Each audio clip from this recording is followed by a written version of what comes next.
There we are. That everything is set up here. Perfect. Awesome. Welcome, welcome, welcome. Thank you so much for joining me on this beautiful conversation about the nervous system and connecting to the body. I know this is quite some interesting times that we're in, and a lot of people are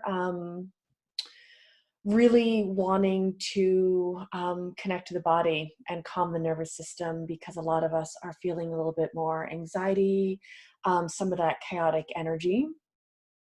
And for some of the regular tools and practices that you have been doing to incorporate in your everyday lives, they might not be enough at this moment in time. I know when we are in these sort of heightened states, a lot of things can arise, and we will get into that.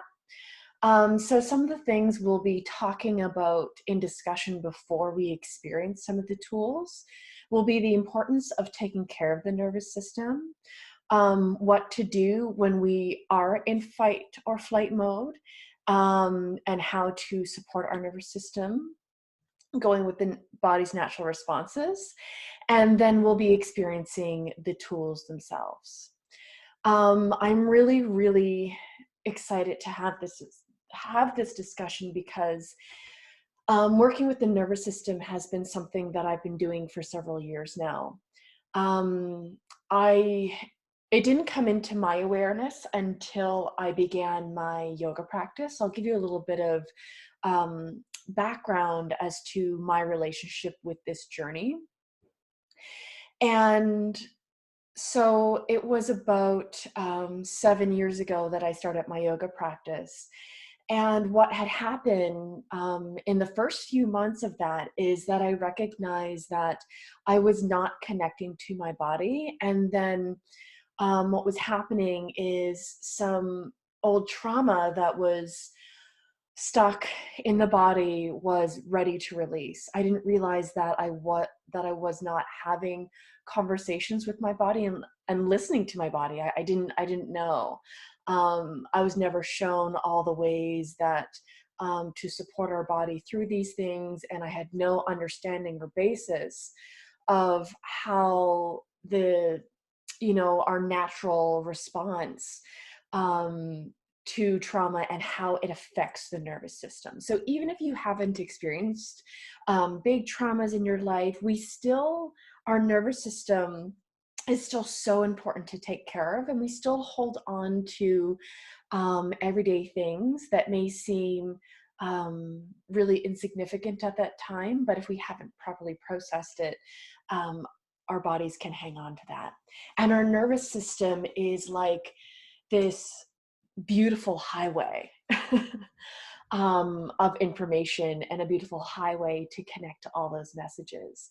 And what I found on my journey when I started my yoga practice was that it gave me the time and space and that safety. It communicated to my body that I was safe and that it was ready to feel and heal. And so what was happening, I was all of a sudden just feeling and feeling and feeling and revisiting all the things that I didn't know was stuck in my body from 20 years prior. And that was a really, really big aha moment for me. And that's when I went, um, I would say, fell down the rabbit hole of reading as much materials as possible to not only the body's natural process of trauma, but how the nervous system actually works and how we can support this beautiful information highway. And what are things that we can do every day to strengthen our nervous system, because it is so important. It is such an important part of our well-being, and how to support our body and overall wellness, our mental health. It affects everything. Our nervous system really, truly affects everything. And so going down the rabbit hole and reading all of that amazing information and then applying all of those things, I was really curious, and applied all of those things that I read over the years, into my daily practices, and worked with a lot of various things to see what works for me and see what doesn't. Because what works for some people may not work for others, and you have to find your own way into that.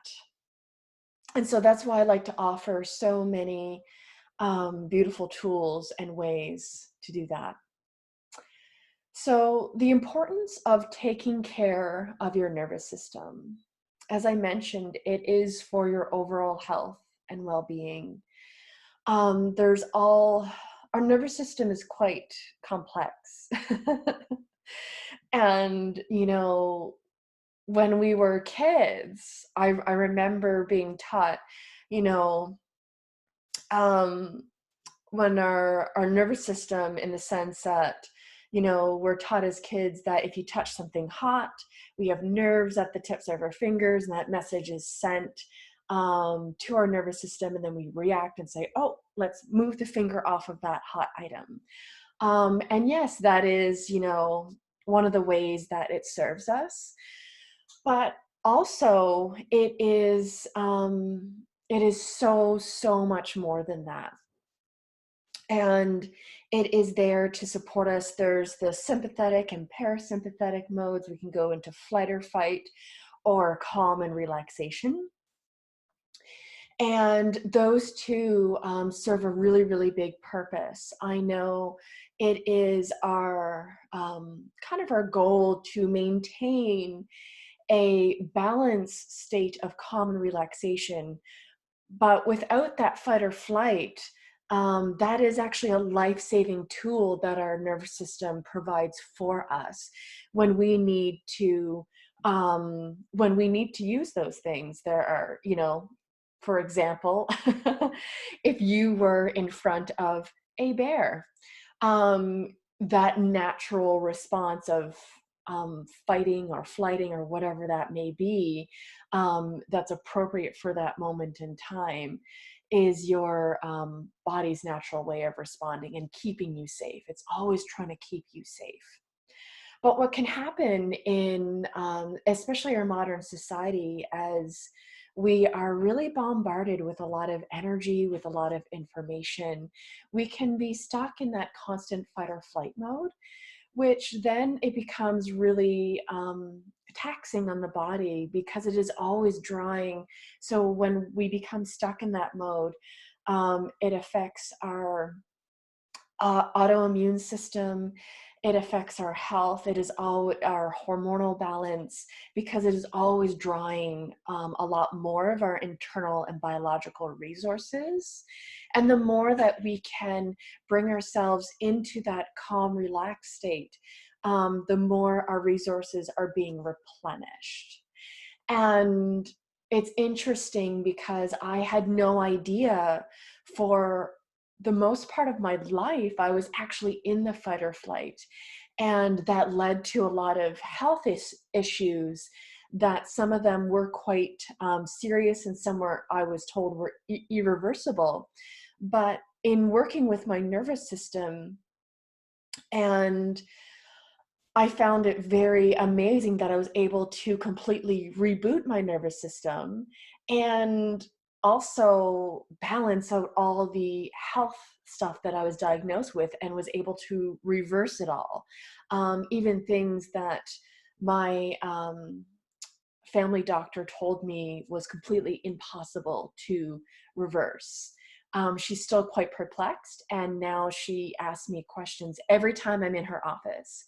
She's asking me many, many questions, because she is just blown away over the last 8 years of our work together, and what I've accomplished without without her, um, without some of her recommendations. Some of her recommendations I did ignore, because I didn't feel it was a fit for me.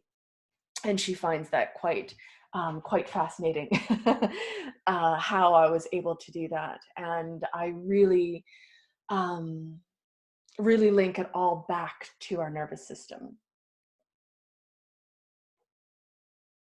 And so the importance of taking care of our nervous system every day is so that we can continuously come back to that state of balance, that state of calm, and then so that we are in a moment, because life is going to um, present you with moments where you are triggered, where you are in a heightened emotional state, an uncomfortable emotional state that we deem as negative. Um, Maybe it might be fear, it might be anxiety, we might be feeling sadness, whatever it is. um, Once we're in those heightened states, it is a lot easier to then bring ourselves back into a state of calm and to be able to healthily process what it is you're, and supporting the body through whatever it is that you're experiencing. It's a lot easier to do so when we have been maintaining a beautiful, healthy nervous system and continuously connecting to that. It gets a lot harder if you know the tool and have it, but don't practice it and then try to use it, those tools in that moment in time.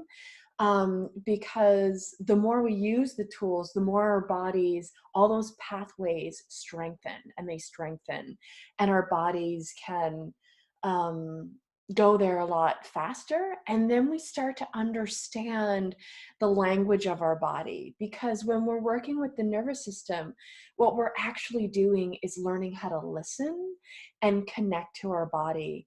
And when we're listening to our body, we're learning all the ways and how to support the body in what it needs right here, right now. So, what do you do in fight or flight mode? So, what do we do when we are launched in that fight or flight mode? Maybe you are triggered, maybe you just had an argument with someone, whatever it is, and you're really heightened and you feel, your heart beating, maybe shortness of breath, maybe you're about to have a panic attack. Um, what do you do in that mode? The best thing you can do is to honor your body's natural response. We typically get so uncomfortable, we want to try to control it. We want to try to not feel what we're feeling. It's a very natural response to try to, control it, not feel it, and just try to push it away. But what happens in that control and resistance is we then take that experience and we internalize it. So that energy then goes back into the body to get stored as stored energy or trauma, so that it can be released another time. So whether you're experiencing it right now or you choose not to, your body will continuously almost like knock on the door and say, hey, is it time now? Hey, is it time now to experience this? So practicing honoring how you're feeling and feeling how you're feeling right here, right now, is the best way to build the capacity for your nervous system, because it's about feeling the feelings. And especially when you've come into that triggered flight or fight mode. And so, what we want to do, instead of trying to control or push aside, is try to keep a sort of balance and containment. And how we can do that, there are a lot of ways to do that, but one of the most supportive ways is to really get in the body. And so I'll be getting into this tool really, really soon, for us to really get into the body and have a look at what your body needs. And so being with being with your breath, being in the room and looking at your surroundings is such an important way to experience that when we're in that mode. Let me see if there's any. I have a few notes here. I'm just going to scan them to make sure I hit a lot of the points that I wanted to hit before we go into experiencing the tools. Yeah. So when we're connecting to the body, we want the experience to flow through us, because we do have the natural capacity for it to flow through us. And that's what's happening when we can be with that experience. I'm sure you've experienced, many of us have, when we remember a past memory that is maybe hard or uncomfortable and brings up those heightened states. You can really feel it, have that visceral body response. Maybe your body's shaking, or maybe you start to cry, because your body doesn't know the difference between the memory as well and the real experience. And if you haven't felt it to its fullest, and sometimes it can come up a few times, especially if it's really, really deep, to feel it little bits and little bits and little bits at the time, depending on your capacity. And we build more and more capacity, and just trust that if something is rising and is coming up for you, that you do have the capacity. The fact that it is coming up means that you are ready for that. And then when we are especially right now, where we're feeling a lot of anxiety for long periods of time, maybe you've been feeling anxiety for a week straight, whatever it is, anxiety actually can be for many things. But when we are not in the present moment, anxiety often comes from trying to be in the future, what is to come, worrying about the unknown. And that's a lot of where our anxiety can come from. And so the more that we can stay present and be present, um, which I will show you in some of the tools here, which will help you stay present and be present, it can definitely help relieve some of that anxiety. I have a lot of experience with anxiety. I actually had anxiety my entire life since my mom said I was like 2 years old and started biting my nails and was super anxious, and she could never figure out how or why. And it was something I experienced my entire life. And now I'm understanding a lot more of that, now that I've been working with the nervous system, working with a lot of yogic tools and practices. And I'm now able to really work with the body a lot more. So let's begin by getting into connecting to the body. And so the first thing you want to do with this tool or practice, and is scan the room, and just do a room scan, look around, and name objects. And that will bring your mind and body into the here and now. So before I connect to the body, I'll scan the room and I'll name maybe at least 5 objects. So for me, I actually see the painting behind me. There's the flowers there. In front of me, there's a lamp. There's my glass of water. There's the laptop. So by naming those objects, it is a way for you to communicate to your nervous system that you are safe and calm, because the surroundings itself are safe and calm. And your brain knows that. So your brain starts to release those chemicals. Okay, lamp, that's safe. Laptop, that's fine, right? And so that's a really, really great tool that I do and I use. And then the next thing I go into is then I close my eyes. I try to find a nice, comfortable position. So if you're sitting in a chair or on the floor, make yourself nice and comfortable. And then I close my eyes, so you can close your eyes with me. And then I bring my awareness to where my body meets the chair or the floor, that point of contact. So I can feel that I am supported. And then sometimes I bring that point of contact a step further. So if I'm sitting in the chair, I visualize the point of contact of the chair and the floor to Mother Earth. And then once I've made that connection, that point of contact, I bring my awareness to the body. And then I begin with the feet, really feeling where your feet are. And then your legs. And then getting into a little bit of a body scan where you work your way up the body, feeling your knees, your thighs and hips,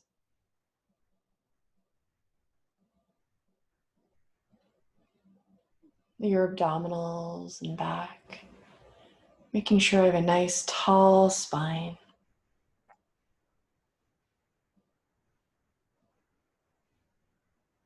And then feeling my shoulders, neck, and head. Then I bring my awareness to my breath without controlling it or altering it. Our natural state of breathing is so powerful.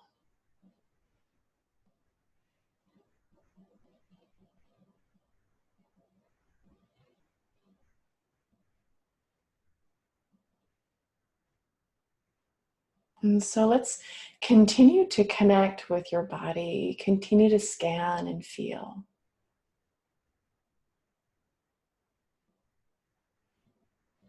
And if you're feeling, any anxiety or any uncomfortable feelings, even right now in this practice, welcome it in as part of the practice.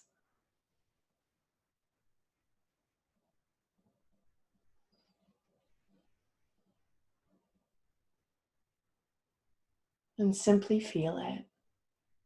Acknowledge it. Yes, I'm feeling this way.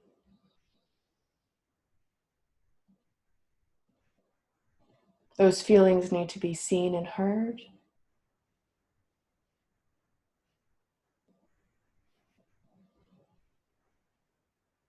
And then scanning the body to see if the body's communicating anything else that wants to be seen or heard or witnessed. Releasing any judgment of what this experience is supposed to be like, but experiencing it for what it is.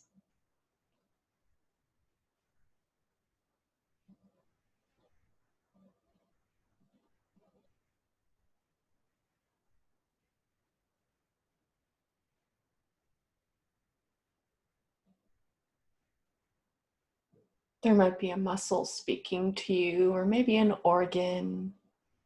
Simply listen.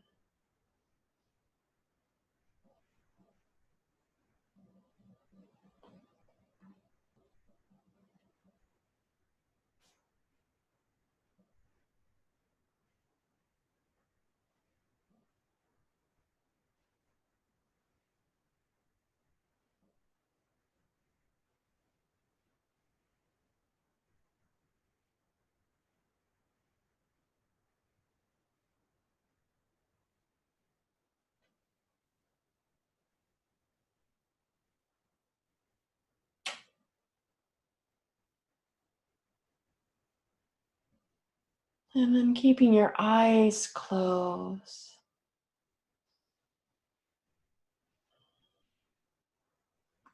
Let's dive into the second tool that I do after I connect to the body. So breath exercise.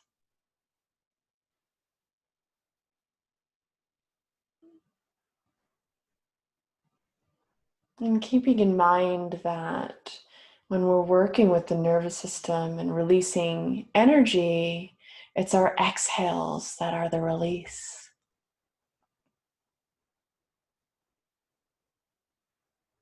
And so let's invite a nice tall spine.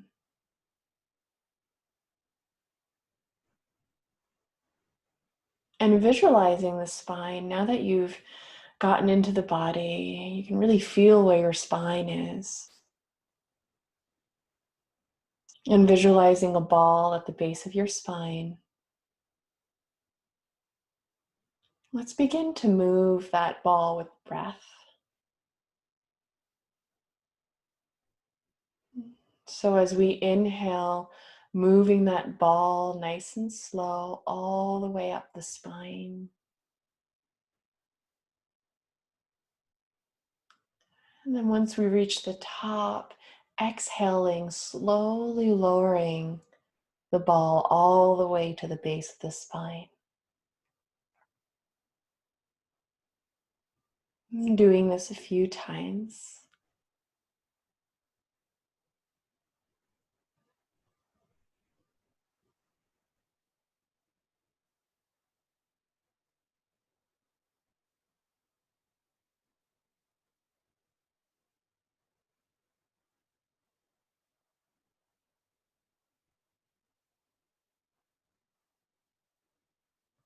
Just simply moving the energy up and down.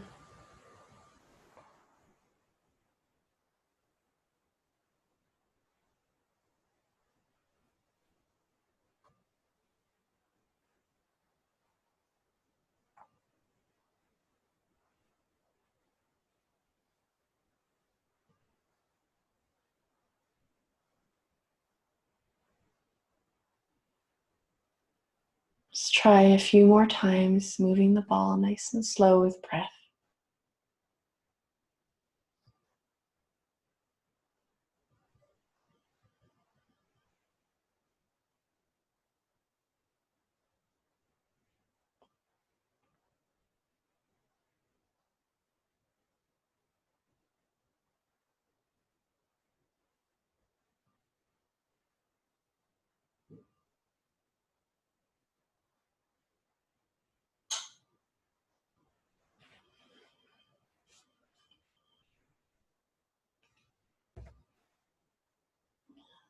And then releasing the effort, releasing the ball, letting that go.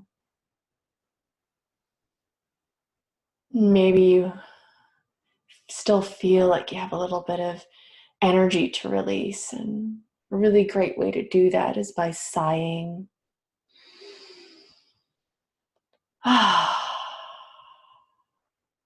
Do that a few times.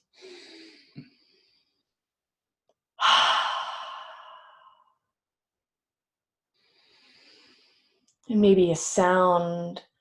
Yeah.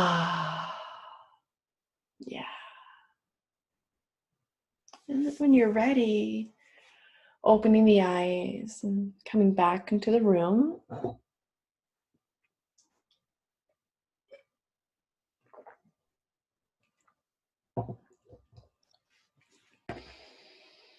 Hmm.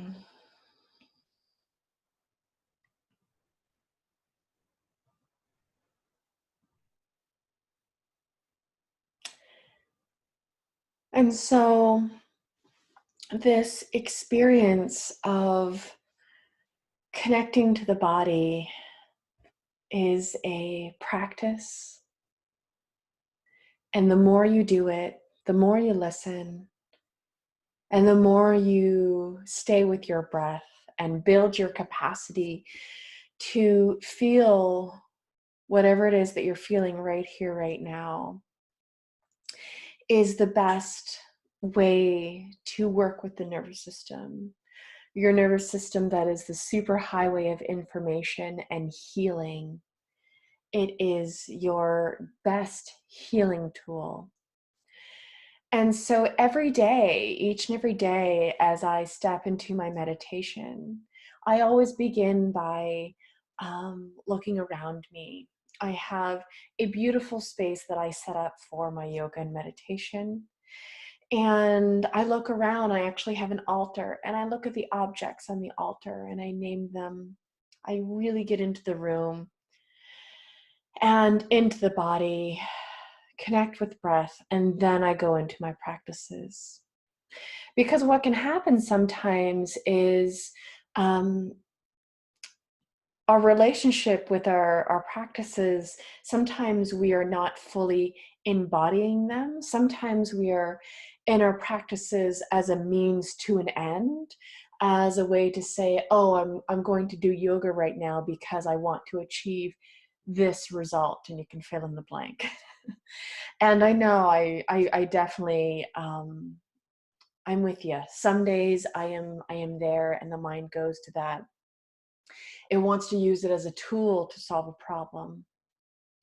But what these tools are really for is to listen to the body. Because no matter what's going on within you, that ultimately is not a problem. Those uncomfortable emotions that we were taught to shove away and put aside, when you're a kid, you fall down and scrape your knee, and your mom yanks you up and says, suck it up, stop crying, let's go. That was conditioning and training for us to not be with our body's natural process and way to release that energy. But if we were to sit there and just have a moment where we can cry and be like, ow, my knee really hurt, it's bleeding, and to just be with it and cry and feel it in that moment, then that experience flows through us and it leaves us. And so we are learning now in our modern society that there are different ways that we can truly support this vessel, this body. And I'm just going to take another scan of my notes here. So the more that you listen to your body, the more that you begin to understand the language, and the more that it begins to start to communicate in a very clear way. I know that's one of the questions that I receive a lot when I work with clients and the work that I do with people. A lot of the work that I do is connecting to your body. It's a lot of embodiment work and a lot of healing work as well. And so it's one of those things that is one of the questions I get a lot is, how can I really do this and achieve XYZ results? And it's really about being present and getting into the present moment and letting go of what it should look like, and what it's supposed to be. So let me know if you have any questions. You can pop them into the chat there, or feel free to unmute yourself and ask. And I hope these tools were scanning all my notes again. Perfect. Yeah. And I hope these tools were really, really helpful. Breath is one of the most important things. We are always continuously breathing. We all have access to this. And the more you bring your awareness to your breath, the better it is for your nervous system. I know myself from experience, one of the things that I do, and I've been continuously getting myself out of, is taking really, really shallow breaths and really breathing from the top half, or sometimes I notice I'm forgetting to breathe. And that's from a lot of years and years and years of the body's experiencing anxiety. And so that became the default for so many years, and that's why it's important for me to practice being present and connecting to my breath so that I can create a new default mode. Like our computer, we can set up and program all these default settings, and that's what we can do within our bodies, and that's what we do with our practices and through our breath, is we're really reinforcing that default mode. And over time, um, being connected to our body will be maintainable as our regular state of being. And so when we get into these times like we are in right now, that we're feeling a little wobbly and rocked, this is a beautiful, beautiful invitation for us to have a look at our relationship with these things and what's rising for us right now. There's so much medicine and beauty in what's coming through for us to work with, because we are invited to maybe change some of our ways, to change some of the structures and how we support ourselves. And so that is such a beautiful conversation to have. And I hope that you will, my hope for this conversation is that you will begin to develop a curiosity for your own nervous system, for your own informational highway and your own healing center, for you to begin to play and explore the many, many, many ways that of tools and practices and things that you can do. And some of those things can be really, really easy. One of my practices is going out into nature and going for walks, listening to music, dancing. There is so many ways to really tap into that really wild, primal way of being. And it is it is truly life changing once we explore that and really get curious about that exploration and invite play into that. Thank you so much for joining me. And let me know, for those of you who are catching the recording and the replay, feel free to reach out and ask me questions. I am always, always here and loving to support you all. Thank you. Thank you so much for joining me here. I really, really enjoyed our conversation and discussing my journey also about the nervous system. Thank you. Namaste.